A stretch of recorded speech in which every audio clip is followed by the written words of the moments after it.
നമസ്കാരം സുഹൃത്തുക്കളെ, എന്റെ പേര് Aswathy. Welcome to Harshitham edutech. ഇന്നൊരു പരീക്ഷ എഴുതി നോക്കിയാലോ? ഒരു 25 മാർക്കിന്റെ മോക്ക് ടെസ്റ്റ് ആണ്. സയൻസിന്റെ ചോദ്യങ്ങളാണ്. അപ്പൊ ഞാൻ ഓരോ ചോദ്യവും പറഞ്ഞിട്ട് നിങ്ങൾക്ക് ഉത്തരം എഴുതാനുള്ള സമയം തരും. എന്നിട്ട് ആ ചോദ്യവുമായി ബന്ധപ്പെട്ട കുറച്ച് കാര്യങ്ങളോട് ഞാൻ പറയും കേട്ടോ. ഉത്തരം അടക്കം കുറച്ച് കാര്യങ്ങളോട് പറയും. ഓക്കെ, അപ്പൊ സെറ്റ് അല്ലേ? സെറ്റ് ആണെങ്കിൽ എസ് എന്ന് താഴെ കമന്റ് ചെയ്യൂ. പിന്നെ ഈ 25 മാർക്കിന്റെ പരീക്ഷ കഴിഞ്ഞതിന് ശേഷം നിങ്ങൾക്ക് എത്ര മാർക്ക് കിട്ടി എന്നുള്ളതും കൂടി താഴെ ഒന്ന് പറഞ്ഞിരിക്കുക. നിങ്ങളുടെ നിലവാരം ഒന്ന് അറിയണ്ടേ, ഒന്ന് വിലയിരുത്തണ്ടേ? ഓക്കെ, അപ്പൊ സ്റ്റാർട്ട് ചെയ്താലോ? സെറ്റായിട്ട് ബുക്കും പേനയും ബുക്കും പേപ്പറും എല്ലാം എടുത്തോളൂ. അപ്പൊ നമുക്ക് സ്റ്റാർട്ട് ചെയ്യാം. ആദ്യത്തെ ചോദ്യം: ഗർഭാശയ ഭിത്തിയിലെ പേശികളെ സങ്കോചിപ്പിക്കാൻ സഹായിക്കുന്ന ഹോർമോൺ ഏതാണ്?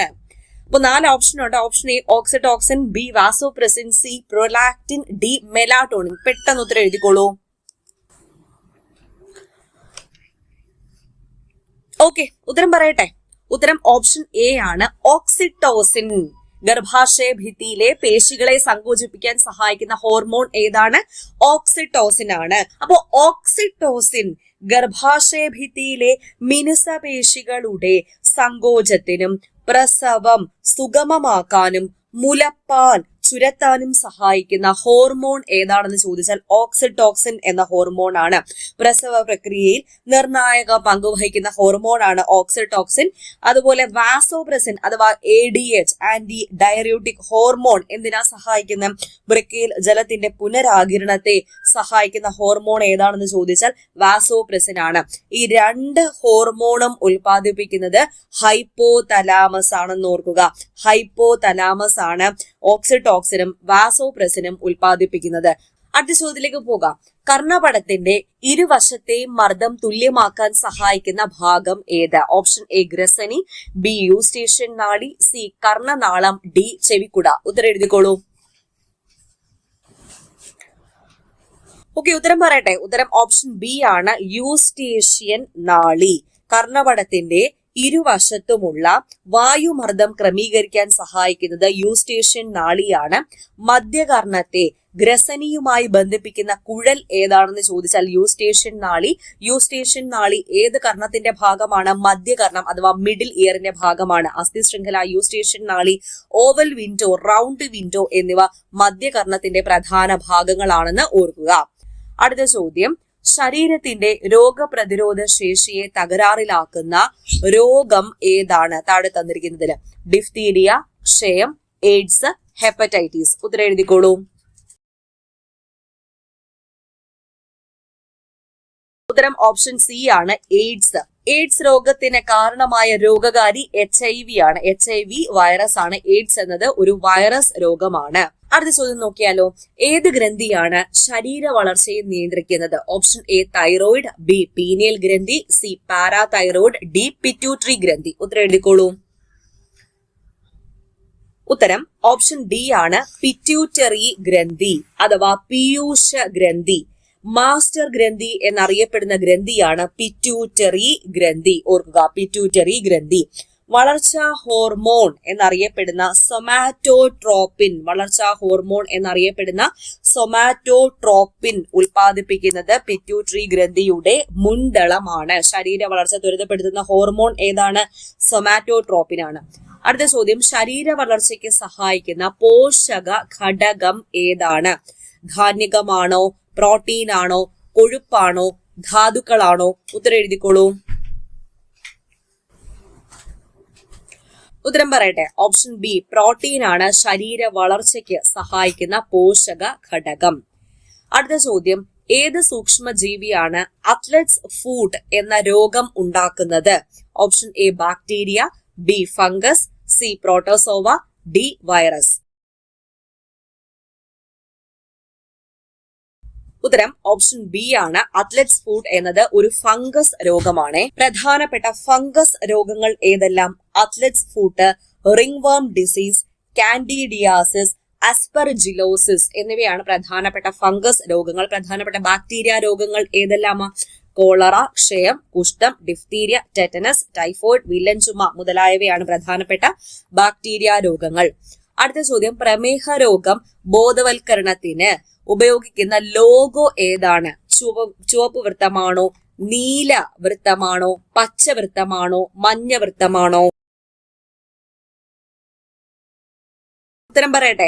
ഉത്തരം ഓപ്ഷൻ ബി, നീലവൃത്തമാണ് ഉപയോഗിക്കുന്നത്. ചുവടെ തന്നിരിക്കുന്നവയിൽ ശ്വാസകോശ രോഗം ഏതാണ്? Atherosclerosis, hepatitis, emphysema, haemophilia. ഇതിലേതാ ശ്വാസകോശ രോഗം? എഴുതിക്കോളൂ. Option C, emphysema. എംഫിസിമ രോഗം ബാധിക്കുന്ന അവയവം ഏതാണ്? ശ്വാസകോശം. കറുത്ത മരണം എന്നറിയപ്പെടുന്ന രോഗം ഏതാ? പ്ലേഗ് ആണ് കറുത്ത മരണം എന്നറിയപ്പെടുന്നത്. വെളുത്ത പ്ലേഗ് എന്നറിയപ്പെടുന്ന രോഗം ഏതാണ്? ക്ഷയമാണ്. ഹാൻസൻസ് രോഗം എന്നറിയപ്പെടുന്ന രോഗം ഏതാ? കുഷ്ഠമാണ്. കുഷ്ഠം. ഓക്കെ. 7 ഡേ ഫീവർ എന്നറിയപ്പെടുന്നത് എലിപ്പനിയാണ്. ബ്ലാക്ക് ജോണ്ടിസ് എന്നറിയപ്പെടുന്നതും എലിപ്പനി. ഓക്കെ. അപ്പോ ഈ 8 മാർക്കും കിട്ടിയോ നിങ്ങൾക്ക്? ഫുള്ള് കിട്ടിയ ഒരു എസ് എന്ന് താഴെ ഇപ്പൊ തന്നെ പറഞ്ഞേക്കണേ. അടുത്ത ചോദ്യത്തിലേക്ക് പോകാം. ലെപ്റ്റോസ്പൈറ ബാക്ടീരിയ ഉണ്ടാക്കുന്ന രോഗം ഏത്? ഓപ്ഷൻ എ എലിപ്പനി, ബി ഡെങ്കിപ്പനി, സി മലമ്പനി, ഡി മന്ത്. ഉത്തരം ഓപ്ഷൻ എ ആണ്, എലിപ്പനി. എലിപ്പനി പരത്തുന്ന ബാക്ടീരിയ അല്ലെങ്കിൽ എലിപ്പനിക്ക് കാരണമായ ബാക്ടീരിയയുടെ പേരാണ് ലെപ്റ്റോസ്പൈറ ഇക്ട്രോഹെമറാജിക്ക എന്നതാണ്. കോളറ പരത്തുന്ന ബാക്ടീരിയ അല്ലെങ്കിൽ കോളറയുടെ രോഗകാരിയായ ബാക്ടീരിയ ഏതാണ്? Vibrio cholerae. Vibrio cholerae. ഡിഫ്തീരിയയ്ക്ക് കാരണമായ രോഗകാരി കോറിനി ബാക്ടീരിയം. കോറിനി ബാക്ടീരിയം ഡിഫ്തീരിയയാണ്. ക്ഷയമാണെങ്കിൽ മൈക്കോ ബാക്ടീരിയം ട്യൂബർകുലോസിസ്. അടുത്ത ചോദ്യം. ഏത് രോഗത്തിനെ തടയാനാണ് BCG വാക്സിൻ എടുക്കുന്നത്? ഓപ്ഷൻ എ കുഷ്ഠം, B bronchitis, C chicken pox, D ക്ഷയം. ഉത്തരം എഴുതിക്കോളൂ. ഉത്തരം ഓപ്ഷൻ ഡി ആണ്, ക്ഷയം. ക്ഷയം രോഗങ്ങളുടെ രാജാവ് എന്നറിയപ്പെടുന്ന രോഗമാണ് ക്ഷയം. ക്ഷയരോഗത്തിന് കാരണമായ രോഗകാരി അല്ലെങ്കിൽ ബാക്ടീരിയ മൈക്കോ ബാക്ടീരിയം ട്യൂബർകുലോസിസ് ആണ്. ക്ഷയരോഗത്തിന്റെ പേര്, അതായത് ട്യൂബർകുലോസിസ് എന്ന പേര് നൽകിയത് JL ഷോൺലിൻ ആണ്. JL ഷോൺലിൻ. ക്ഷയരോഗത്തിനെതിരെ ഉപയോഗിക്കുന്ന വാക്സിൻ ആണ് BCG വാക്സിൻ. ഈ BCG കുത്തിവെപ്പ് കുഞ്ഞിന് എപ്പോഴാണ് നൽകേണ്ടത്? കുഞ്ഞ് ജനിച്ച ഉടനെയാണ് BCG വാക്സിൻ നൽകേണ്ടത്. ക്ഷയരോഗത്തിന് നൽകുന്ന ചികിത്സാ രീതിയാണ് ഡോട്ട്സ് ചികിത്സാ രീതി. ഡോട്ട്സിന് ഫുൾ ഫോം എന്താ? Directly observe treatment short course എന്നതാണ്. അടുത്ത ചോദ്യം നോക്കാം. ആന്റി സ്റ്റെറിലിറ്റി ഫാക്ടർ എന്നറിയപ്പെടുന്ന ജീവകം ഏതാണ്? Option A vitamin D, option B vitamin E, option C vitamin K, option D vitamin A. ഉത്തരം എഴുതിക്കോളൂ. ഉത്തരം ഓപ്ഷൻ ബി ആണ്, വൈറ്റമിൻ ഇ. Vitamin E. മസ്തിഷ്കത്തിലെ ഏറ്റവും വലിയ ഭാഗം ഏത്? Thalamus, cerebellum, cerebrum, hypothalamus. ഉത്തരം എഴുതിക്കോളൂ. ഉത്തരം പറയട്ടെ. ഓപ്ഷൻ സി ആണ്, സെറിബ്രം ആണ് മസ്തിഷ്കത്തിലെ ഏറ്റവും വലിയ ഭാഗം. മെനിഞ്ചൈറ്റിസ് രോഗം മനുഷ്യ ശരീരത്തിന്റെ ഏത് അവയവത്തെയാണ് ബാധിക്കുന്നത്? ഓപ്ഷൻ എ വൃക്ക, ബി ശ്വാസകോശം, സി കരൾ, ഡി തലച്ചോർ. ഉത്തരം ഓപ്ഷൻ ഡി ആണ്, തലച്ചോറിനെയാണ് മെനിഞ്ചൈറ്റിസ് രോഗം ബാധിക്കുന്നത്. അപ്പൊ രോഗങ്ങളും അവ ബാധിക്കുന്ന ശരീരഭാഗങ്ങളും ഒന്ന് പെട്ടെന്ന് നോക്കിയാലോ. മെനിഞ്ചൈറ്റിസ് ബാധിക്കുന്നത് തലച്ചോറ് അഥവാ നാഡീവ്യവസ്ഥയാണ്. നാഡീവ്യവസ്ഥയെ ബാധിക്കുന്ന മറ്റു രോഗങ്ങൾ ഏതെല്ലാം? പേവിഷബാധ, അൾഷിമേഴ്സ്, പാർക്കിൻസൺസ്, അപസ്മാരം മുതലായവ നാഡീവ്യവസ്ഥയാണ് ബാധിക്കുന്നത്. മലേറിയ അഥവാ മലമ്പനി ബാധിക്കുന്നത് പ്ലീഹ അഥവാ സ്പ്ലീനിനെയാണ്. എയ്ഡ്സ് രോഗം ബാധിക്കുന്നത് രോഗപ്രതിരോധ വ്യവസ്ഥയാണ്. ഗോയിറ്റർ തൈറോയിഡ് ഗ്രന്ഥിയെയാണ് ബാധിക്കുന്നത്. ടൈഫോയിഡ് രോഗം കുടലിനെയാണ് ബാധിക്കുന്നത്. എക്സിമ ത്വക്കിനെയാണ് ബാധിക്കുന്നത്. അടുത്ത ചോദ്യം. എല്ലാവർക്കും ദാനം ചെയ്യാവുന്ന രക്തഗ്രൂപ്പ് ഏത്? Option A group, B group, C AB group, D O group. O group ആണ് ഉത്തരം. O ഗ്രൂപ്പ് ആണ് എല്ലാവർക്കും ദാനം ചെയ്യാവുന്ന രക്തഗ്രൂപ്പ്. യൂണിവേഴ്സൽ ഡോണർ എന്നറിയപ്പെടുന്നത് O ഗ്രൂപ്പ് ആണ്. അടുത്ത ചോദ്യം. ചെറിയ മുറിവിൽ നിന്നു പോലും അമിതമായി രക്തനഷ്ടം ഉണ്ടാകുന്ന രോഗാവസ്ഥ ഏത്? Sickle cell anaemia, heart attack, haemophilia, hepatitis. ഏതാ ഉത്തരം? ഉത്തരം ഓപ്ഷൻ സി ആണ്, ഹീമോഫിലിയ. രാജകീയ രോഗം അഥവാ ക്രിസ്മസ് രോഗം എന്നറിയപ്പെടുന്ന രോഗം ഏതാണ്? ഹീമോഫീലിയയാണ്. ജനിതക രോഗമാണ്. അടുത്ത ചോദ്യം. ആമാശയ രസത്തിൽ അടങ്ങിയിരിക്കുന്ന ആസിഡ് ഏത്? Hydrochloric acid, sulphuric acid, nitric acid, citric acid. ഉത്തരം എഴുതിക്കോളൂ. പറഞ്ഞോട്ടെ. ഉത്തരം ഓപ്ഷൻ എ ആണ്, ഹൈഡ്രോക്ലോറിക് ആസിഡ് ആണ് ആമാശയ രസത്തിൽ അടങ്ങിയിരിക്കുന്ന ആസിഡ്. പദാർത്ഥങ്ങളും ആസിഡും ഒന്ന് പെട്ടെന്ന് നോക്കിയാലോ. തക്കാളിയിൽ അടങ്ങിയിരിക്കുന്ന ആസിഡ് ഏതാ? Oxalic acid. തക്കാളിയിൽ മാത്രമല്ല, ചുവന്നുള്ളി, അതുപോലെ ചോക്ലേറ്റ്, നേന്ത്രപ്പഴം എന്നിവയിൽ അടങ്ങിയിരിക്കുന്ന ആസിഡ് ഓക്സാലിക് ആസിഡ് ആണ്. ആപ്പിളിൽ അടങ്ങിയിരിക്കുന്ന ആസിഡ് ഏതാ? മാലിക് ആസിഡ് ആണ് ആപ്പിളിൽ അടങ്ങിയിരിക്കുന്നത്. മരിച്ചീനി അഥവാ കപ്പയിൽ അടങ്ങിയിരിക്കുന്ന ടപ്പിയോക്കയിൽ അടങ്ങിയിരിക്കുന്ന ആസിഡ് പ്രൂസിക് ആസിഡ്, അല്ലെങ്കിൽ അതിന്റെ മറ്റൊരു പേരാണ് ഹൈഡ്രോസയാനിക് ആസിഡ്. തേങ്ങയിൽ അടങ്ങിയിരിക്കുന്ന ആസിഡ് ഏതാണ്? കാപ്രിക് ആസിഡ് ആണ് തേങ്ങയിൽ അടങ്ങിയിരിക്കുന്നത്. തേനീച്ച കുത്തുമ്പോഴത്തേക്കും ചെറിയൊരു നീറ്റിൽ അനുഭവപ്പെടത്തില്ലേ? ഏത് ആസിഡ് അതിൽ അടങ്ങിയിരിക്കുന്നത്? ഫോമിക് ആസിഡ് ആണ്. ഉറുമ്പിൽ അടങ്ങിയിരിക്കുന്നതും ഫോമിക് ആസിഡ് തന്നെയാണ്. ഇനി മൂത്രത്തിൽ അടങ്ങിയിരിക്കുന്ന ആസിഡ് ഏതാണ്? യൂറിക് ആസിഡ് ആണ് മൂത്രത്തിൽ അടങ്ങിയിരിക്കുന്നത്. നാരങ്ങ, ഓറഞ്ച് മുതലായ പുളിപ്പ് രസമുള്ള ഫ്രൂട്ട്സ് ഉണ്ടല്ലോ, അതിലടങ്ങിയിരിക്കുന്നത് ഏതാണ്? Citric acid. അപ്പൊ നെല്ലിക്കയിലാണെങ്കിലോ അസ്കോർബിക് ആസിഡ് ആണ് അടങ്ങിയിരിക്കുന്നത്. പാലിൽ അടങ്ങിയിരിക്കുന്ന ആസിഡ് ഏതാ? പാല്, അതുപോലെ തൈര്, ലാക്റ്റിക് ആസിഡ് ആണ്. അടുത്ത ചോദ്യം, ഫെമർ എന്ന അസ്ഥി കാണപ്പെടുന്ന ശരീരഭാഗം ഏത്? കാല്, മുതുക്, കൈ, നെഞ്ച്. എഴുതിക്കോളൂ. പറഞ്ഞോട്ടെ, ഉത്തരം ഓപ്ഷൻ എ ആണ് കാല്. കാലിൽ കാണപ്പെടുന്ന അസ്ഥിയാണ് ഫെമർ. അടുത്ത ചോദ്യം, രക്തത്തിലെ ദ്രാവക ഭാഗം ഏത് പേരിലാണ് അറിയപ്പെടുന്നത്? ഹീമോഗ്ലോബിൻ, കോശദ്രവ്യം, റൈബോസോം, പ്ലാസ്മ. ഉത്തരം എഴുതിക്കോളൂ. രക്തത്തിലെ ദ്രാവക ഭാഗം പ്ലാസ്മയാണ്. അടുത്ത ചോദ്യം, താഴെ കൊടുത്തിരിക്കുന്നതിൽ ഏത് ജീവകമാണ് tocopherol? Vitamin A, vitamin B, vitamin D, vitamin E. ഉത്തരം എഴുതിക്കോളൂ. പറഞ്ഞോട്ടെ, ഉത്തരം ഓപ്ഷൻ ഡി ആണ്. വൈറ്റമിൻ ഇ ആണ് ടോക്കോഫെറോൾ. അപ്പൊ ജീവകങ്ങളും രാസനാമങ്ങളും ഒന്ന് ഓടിച്ചു നോക്കാം. ജീവകം എയുടെ രാസനാമം എന്താണ്? റെറ്റിനോൾ. ജീവകം B1, B2, B3 ഇതിന് ഓരോരോ രാസനാമങ്ങളാണ്. B1ന്റെ രാസനാമം തയാമിൻ, B2 ആണെങ്കിൽ റൈബോഫ്ലാവിൻ, B3 ആണെങ്കിലോ നിയാസിൻ, B5 ആണെങ്കിൽ പാന്റോതെനിക് ആസിഡ്, B6 ആണെങ്കിൽ പിരിഡോക്സിൻ, B7 ആണെങ്കിൽ ബയോട്ടിൻ, B9 ആണെങ്കിൽ ഫോളിക് ആസിഡ്, B12 ആണെങ്കിൽ സയനോ കൊബലാമിൻ. ഓക്കെ, ഇനി വൈറ്റമിൻ സിയുടെ രാസനാമം എന്താണ്? Ascorbic acid. വൈറ്റമിൻ ഡിയുടെ രാസനാമം എന്തുവാ? കാൽസിഫെറോൾ.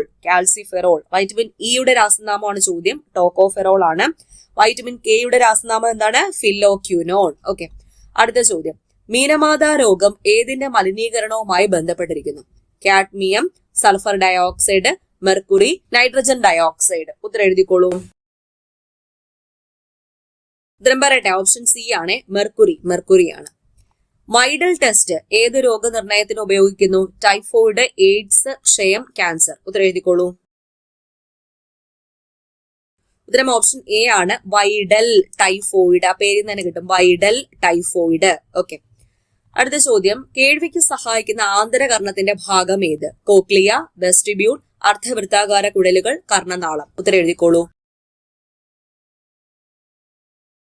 പറഞ്ഞോട്ടെ, ഒച്ചിന്റെ ആകൃതിയിൽ കാണപ്പെടുന്ന കോക്ലിയ തന്നെയാണ് കേൾവിക്ക് സഹായിക്കുന്ന ആന്തരകർണത്തിന്റെ ഭാഗം. സങ്കര ഇനം തക്കാളി ഏത്? തന്നിരിക്കുന്നതിൽ അനാമിക, പവിത്ര, ഹരിത, മുക്തി. ഏതാ? ഉത്തരം പറയട്ടെ, ഓപ്ഷൻ ഡി ആണ് മുക്തിയാണ് സങ്കര ഇനം തക്കാളി.